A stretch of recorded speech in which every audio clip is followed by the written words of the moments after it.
Bueno, pues buenos días, Joaquín. Muchísimas gracias por estar aquí en el Congreso de la Sociedad Española del Dolor, nuestro 19 Congreso. Y la verdad es que este es un año también muy especial para ti.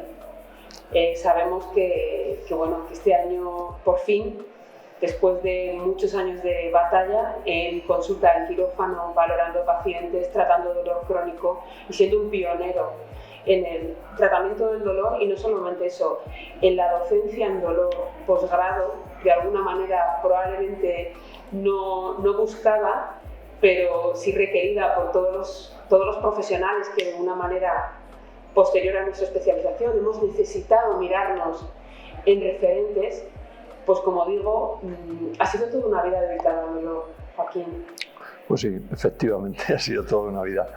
Ya no recuerdo en qué año empecé a hacer dolor, porque mi comienzo en dolor fue totalmente accidental, es decir, nunca me había llamado la atención el tema del dolor crónico.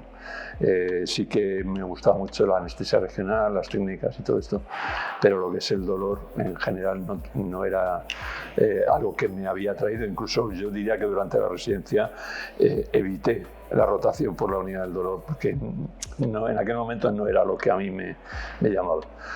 Luego, por cosas de la vida, pues empecé a trabajar en un hospital que tiene un área sanitaria, como era el Hospital de Leganés, con un área de gran cantidad de pacientes, y curiosamente en aquel hospital no había oncología, con lo cual el aluvión de pacientes oncológicos que llegaba normalmente a la urgencia solicitando ayuda fundamentalmente por el tema del dolor, pues era una preocupación para los que llevaban la urgencia y para la dirección del hospital. Y ahí fue cuando el jefe de servicio de anestesia, que en aquel momento no era yo, era el doctor Luis Montes, planteó la necesidad de abrir una unidad del dolor en el hospital. Y bueno, hubo un par de intentos con otras personas que no fructificaron por diferentes motivos, y al final pues decidí yo asumir el tema. Y bueno, no fue nada fácil, ya lo digo, porque en aquel momento yo no sabía nada de nada. ¿Cómo te formaste, Joaquín, en ese momento? Porque tenías que dar respuesta a situaciones muy dramáticas. Pues como nos hemos formado la mayoría de los que son de mi generación, autodidacta. Es decir, empiezas a ver pacientes, empiezas a leer, empiezas a estudiar. En las pocas referencias que teníamos en aquel momento, el doctor Rey, Enrique Rey, era a quien echábamos la mano y a quien pedíamos consejo, pero aún así yo estuve los primeros 5 años pasando consulta en una habitación que era un lavacuñas de una parte del hospital que no se había desarrollado, no la habían abierto, y habían dejado allí un cuartito con el lavacuñas detrás, y ahí pasaba la consulta del dolor. Y ahí empezamos. Y bueno, poco a poco pues fuimos haciendo más cosas, haciendo más técnicas. Al principio prácticamente era todo pastillas, y luego pues empezamos a hacer técnicas.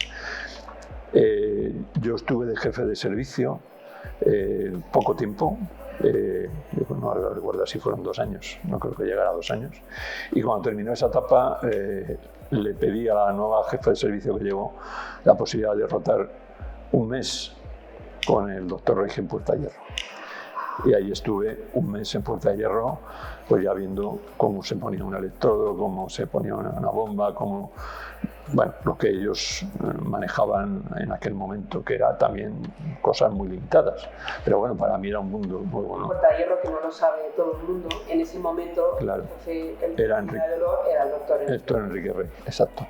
Entonces, aquello, pues ya me sirvió para abrir un poquito más que tampoco me sirvió de mucho, porque yo volví a mi hospital, y en mi hospital lo de poner un electrodo epidural era algo como que la gerencia se veía, a carcajadas se veían en la puerta del hospital. Pero bueno, fue una lucha a brazo partido. Yo todos los días veía pacientes, y el que creía que estaba indicado ponerle un electrodo epidural, pues le mandaba por una notita a la dirección médica para que le dijeran dónde tenía que ir para que le pusieran aquello. Y al cabo de 2 años de esa situación, pues al final me llamaron de la dirección y me dijeron que sí era factible que en el hospital se pudiera ampliar. Hay que tener en cuenta que es un hospital comarcal que no tenía neurocirugía, lo cual también a la hora de hacer técnicas sobre la columna, pues te da un poquito de miedo, pero bueno, hablamos con los de Getafe, que era el servicio de neurocirugía, por si acaso hubiera algún conflicto, alguna complicación grave que pudiéramos derivarla. Nos dijeron que sí y ya a partir de ahí empezamos con la estimulación y luego ya se ha desarrollado pues todo el tema de la radiofrecuencia, en fin, todo lo que hoy en día se hace quizá con mucho más criterio y con mucho más lógica, pero que bueno, digamos que hemos asistido al nacimiento de todo ese intervencionismo que evidentemente cuando yo empecé no existía. Joaquín, para nosotros, has hablado de tu paso por el hospital de Leganés, disculpa. Pero es que claro, ese cambio, ahora mismo Leganés es un referente de dolor. Es lo mismo con tu paso por el hospital de Ciudad Real. Allá donde has estado trabajando, has generado una docencia, una formación, y eso ha dejado un pozo y una cultura de dolor que no tenían esos centros antes de que llegaras tú. No sé si alguna vez te has planteado esto. Yo creo que como uno está día a día mirando un poco el trabajo de cada día, no es muy consciente del impacto que tiene en sus compañeros. Me gustaría que ¿cómo lo has visto tú desde dentro? Hombre, yo ahora, después de... ya me jubilo esta semana que viene, es decir, que ya estoy al final de mi carrera, ¿no? Pues miro para atrás y veo mucha gente que sigue lo que, bueno, intentaba inculcarles, que han aprendido conmigo y yo con ellos.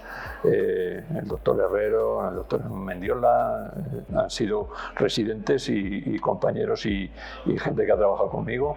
Y bueno, pues veo que son gente que están en la cresta, digamos, de la ola de la actualidad del dolor en España, ¿no? Entonces, bueno, eso te da un orgullo, eso es indudable. Pero siempre me quedo con la sensación de que yo nunca he tenido la unidad del dolor que me hubiera gustado, ¿no? Hace poco vi una película que me gustó mucho, una serie que terminaba diciendo, el protagonista diciendo, bueno, esto es una música que yo no he elegido, una letra que yo no hubiera cantado nunca, pero bueno, aún así bailemos porque es lo que nos ha tocado, ¿no? Lo que pasa es que a lo mejor, quizás físicamente, no has tenido la unidad del dolor que te hubiera gustado tener, ¿no? Por todo lo que sabes, con todo el conocimiento que has acumulado con el tiempo y con tu formación. Pero probablemente es una reflexión, es una pregunta. Tu unidad del dolor ahora mismo, no te voy a decir que todo el territorio nacional, pero una parte muy importante de la medicina del dolor que se hace ahora en España tiene mucho que ver con cómo has trabajado tú. Y yo creo que en ese sentido uno no es muy consciente del pozo que dejan los demás desde dentro. Yo desde fuera sé que es así. A lo mejor no has tenido la unidad del dolor perfecta, pero yo te digo que las unidades del dolor son mucho más perfectas porque tú has pertenecido a esa organización y porque has permitido que eso tirara para adelante, salir del último cuarto de la urgencia, tener una unidad de dolor, tanto en Leganés como Ciudad Real y ahora en el grupo hospitalario donde has estado desarrollando en los últimos años de carrera profesional, la dignificación de la profesión, tu capacidad para transmitir conocimiento, para no conformarte con hacer solamente por lo que se paga a un médico, sino ir mucho más allá, sabiendo siempre lo que la evidencia dice, lo que no, actualizándote de una manera continua y de una manera muy autocrítica, que nos has contagiado mucho a los que hemos estado alrededor. La medicina es una rama de la ciencia muy exigente. Es decir, que te exige estar al día y exige estar al día significa dedicarle muchas horas y mucho esfuerzo a mantenerte, a leer, a viajar, a ver otras personas. Es muy enriquecedor ver cómo trabajan otras personas, porque de todo el mundo aprendes. Vayas donde vayas, siempre vas a encontrar un detalle, un algo. Mira, esto lo hacen así, esto lo hacen de otra manera. Es decir, que viajar, moverte y ver cómo trabajan otras personas es muy enriquecedor, pero también es muy demandante de tiempo y de recursos personales, ¿no? Y eso quizá sea lo que más duro creo que es nuestra profesión. No, es como si te hubieras puesto unas orejas de burro y es monográfico toda tu vida, prácticamente no eres capaz de poder leer otras cosas, te tienes que dedicar a esto y es una formación continuada y día a día, y cada día se publican 300 artículos que, bueno, evidentemente no los vas a leer, pero te tienes que mantener más o menos en lo que se publica, en lo que se... Entonces, es muy exigente. El tema del dolor, el tratamiento del dolor crónico, es muy exigente desde el punto de vista mental, porque es agotador ver pacientes que siempre están transmitiendo energía negativa, ¿no? Estoy mal, me duele, estoy fatal, no sé cuántos. Los tratamientos tienen una eficacia, bueno, entre comillas, limitada. Digamos que yo, en mi experiencia, ¿no? Hay un 60% de pacientes que les puedes mejorar, ayudar, y un 40% de pacientes que hagas lo que hagas no van a mejorar, y lo único que puedes hacer es acompañarles, comprenderles, escucharles y poco más, ¿no? Entonces eso no estamos enseñados, o sea, nuestra profesión no nos enseña a acompañar al paciente, nos enseña a curar. Y si no curas es un fracaso, y si curas eres un éxito. Entonces yo muchas veces digo que si yo hubiera resucitado a alguien, hubiera salvado una vida en toda mi carrera, pues a lo mejor esto tendría más recompensa, pero no es así. Yo no he salvado ninguna vida, simplemente, pues eso, a alguno le he ayudado, le he aliviado el dolor, pero la mayoría, pues eso, darle palmaditas, escucharles todas las quejas y al final del día llegas a tu casa y dices, uff, madre mía. Yo creo que nos falta un poco de valoración, ¿no? Es difícil que te den reconocimiento por cada éxito en calidad de vida que estás dando a los pacientes, pero los pacientes, cuando, no todos por desgracia, pero en general, sí suelen ser, mire doctor, pues gracias a usted, pues mire, estaba mejor, realmente ya no me ha dolido, mi calidad de vida ha mejorado, estoy mejor, pero claro... Sí, eso pasa alguna vez. O sea, hay días en la consulta que tú llegas y empieza todo bien, y hoy viene uno y qué bien estoy, lo te he mejorado mucho y tal, y hay días que es, no, estoy fatal, y desde el primero hasta el último te pasan por delante 20 personas diciendo que nada, que están horriblemente mal y que están fatal. Y ese día te vas a tu casa diciendo, bueno, ¿de verdad lo que estoy haciendo merece la pena o no? Alguna vez pasa, ¿eh? Pero sí, es un trabajo duro. Mentalmente yo creo que es lo que más me agota es eso, porque luego el tema de las técnicas, sí. Otro tema muy complicado y muy difícil son las complicaciones. Cuando tú tienes una complicación con un paciente y la complicación tiene una trascendencia importante, puedes pasarte 2 o 3 semanas sin dormir pensando que, bueno, a ver cómo va a evolucionar, a ver si se resuelve. Yo pues he tenido mucha suerte, no he dejado ninguna pérdida así en el camino, pero aún así he tenido complicaciones y he perdido el sueño muchas veces, ¿eh? Eso es otra cosa que en la unidad del dolor te pasa, en la anestesia es muy raro, ¿eh? Tú te vas a casa, sales del quirófano, dejas al paciente en reanimación y te vas a tu casa sin llevarte ningún problema en la cabeza. Y con el dolor no es así, te vas a tu casa pensando el paciente que he hecho, a ver si va no sé qué, o el paciente que no tengo ni idea de qué poder ofrecerle, o en fin, que tu cabeza no descansa, tu cabeza está siempre continuamente sometida a una demanda de pacientes que muchas veces no tienen muy claro qué poder ofrecerles, ¿no? De toda tu carrera profesional, Joaquín, ¿con qué te quedarías? Con la gente que me ha acompañado durante todos estos años. joder, estoy senil, tío. No. Es lo mejor. La gente, las enfermeras, los médicos que han compañeros, residentes, en fin, ese es el... ¿Qué le dirías a un Joaquín de hace 30 años? Bueno. Que se interesa por el tratamiento del dolor y quiere ayudar a la gente. Fíjate, mira, mi hija es anestesista. Nunca le ha interesado el dolor, pero un día me preguntó, mira, papá, tengo un amigo, un compañero que es residente, que quiere hacer dolor. ¿Qué le aconsejarías? ¿Dónde le dirías? Y le dije, mira, vete a Canadá. Porque si quieres hacer dolor de verdad, vete a Canadá o vete a Estados Unidos o vete a Inglaterra o vete a un país donde el tema del dolor esté considerado, apoyado y donde te van a dar todos los medios y todas las facilidades. Aquí, en este país, todo va a ser problemas, dificultades, zancadillas, es decir, vas a sufrir más por el ambiente, por el medio ambiente, que por tu profesión, ¿no? Todo es a base de sufrimiento. Vamos, yo me acuerdo, la primera enfermera de la unidad del dolor en Leganés me costó 7 años. 7 años peleando para conseguir, y al final se consiguió porque nombraron jefa de enfermeras a una amiga. Y ahí conseguí que me pusieran una enfermera en la unidad del dolor. 7 años para una enfermera, 12 años para un aparato de radiofrecuencia.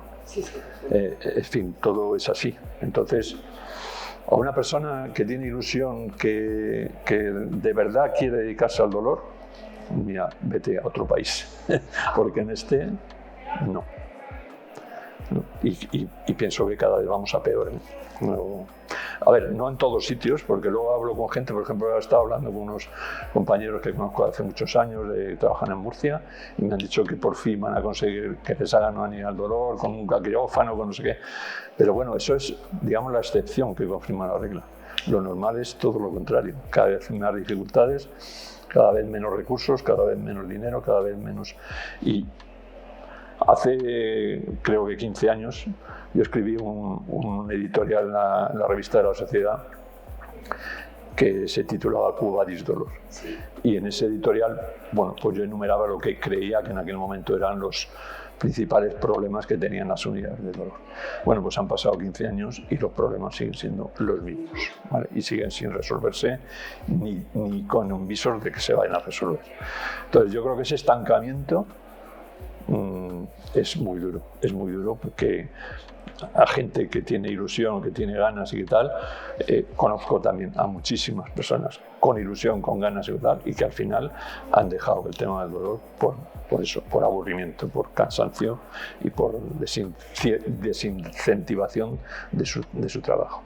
Y es triste que eso ocurra en un tema que, bueno, que creo que sí, que es importante, ¿no? Tenemos los datos del barómetro del dolor, quiere decir que el impacto social del dolor... En teoría, el 25% de la población española tiene dolor crónico. Entonces, yo creo que la medicina está para resolver los problemas de la sociedad, o para, no sé si resolverlos, pero por lo menos para intentar ayudar en los problemas que tiene la sociedad, y el dolor no va por ahí. Falta protección, ¿verdad? Hay estudio y tratamiento de dolor desde la... Totalmente. Totalmente. La protección, las unidades del dolor están infradotadas, no tienen personal propio. Necesitamos tener psicólogos, en fin. Necesitamos una multidisciplinaridad que nunca llega. Eso es otra historia, ¿no? Que no puedes saberlo todo. Claro, y que seguimos con estructuras del siglo XIX. Total. Y estamos en el siglo XXI, ¿no? Y todos los servicios el servicio de no sé qué, el servicio de anestesia, el servicio de cardiología, eso en el siglo XIX tenía sentido, hoy no. Hoy hay áreas de conocimiento, el dolor debería ser una mezcla de neurólogos, rehabilitadores, anestesiólogos, donde cada uno aportara su visión, que sería... Yo he trabajado alguna vez con rehabilitadores, y con cada persona que trabaja, con cada especialidad que trabajas, es un enriquecimiento, porque es que te da otra visión completamente diferente, ¿no? A la hora del diagnóstico, a la hora del tratamiento, a la hora... Pero... Y el paciente va mejor. Hombre, evidentemente. No requiere, muchas veces, la falta de respuesta de una sola especialidad. Puedes saber de lo tuyo mucho, pero evidentemente el paciente puede necesitar otras muchas... Y sobre todo se reducirían un montón los gastos técnicas que a veces son hechas inútiles, de fármacos, fármacos ahí para dar y tomar, y muchos problemas con fármacos, y todo eso se mejoraría con una multidisciplinaridad, que llevamos 30 años hablando de la unidad multidisciplinar y seguimos sin tener ninguna unidad multidisciplinar.